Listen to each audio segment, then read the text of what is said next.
কিছুদিন পূর্বেই কিন্তু Realme লঞ্চ করছে তার নতুন আরেকটি ফোন Realme Narzo 70 Turbo।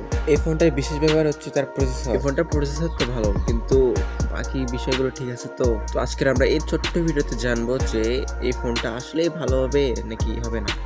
তো চলুন ভিডিওটা শুরু করা যাক। আর হ্যাঁ, লাইক আর সাবস্ক্রাইবটা করে দিন যাতে আপনারা এই টাইপের ভিডিও মিস না করেন। ওকে তো গাইস, ফার্স্টে আমরা কথা বলবো এর চিপসেট এবং পারফরম্যান্স নিয়ে, যেটা এর ফোনের মেইন বিষয়। তো এতে প্রসেসর হিসেবে ইউজ করা হয়েছে MediaTek Dimensity 7300 এনার্জি, যেটা কিন্তু এই টাইপের বাজেটের ফোনগুলো হিসেবে অনেক হাই পারফরমেন্স দেবে তোমার গেমিংয়ে।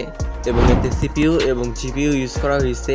আমি তোমাকে স্ক্রিনে দেখাই দেই, পড়তে পারবো না। তো এটা তো বললাম এর ভালো বিষয়গুলো নিয়ে। তো চলুন এখন দেখবো এর খারাপ বিষয়গুলো কি কি। দেখি এর ডিসপ্লে সেকশনে কোনো কিছু পাই নাকি খারাপ।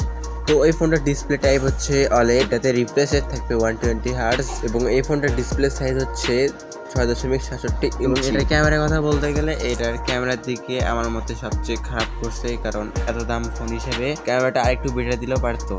তো ওটাতে যে মেইন ক্যামেরা থাকবে সেটা হচ্ছে 50 মেগাপিক্সেল এবং সেলফি ক্যামেরাটা হচ্ছে 16 মেগাপিক্সেল। আর 50 মেগাপিক্সেল হিসেবে এর ছবিটা তেমন একটা ভালো ওঠে না। তো যাই হোক, এখন আমরা কথা বলবো এর র্যাম এবং মেমোরি নিয়ে। তো মেমোরি দিক দিয়ে এই ফোনটি একটি খারাপ বিষয় হচ্ছে এতে তোমরা অতিরিক্ত কোনো মেমোরির ঘাট পাবা না।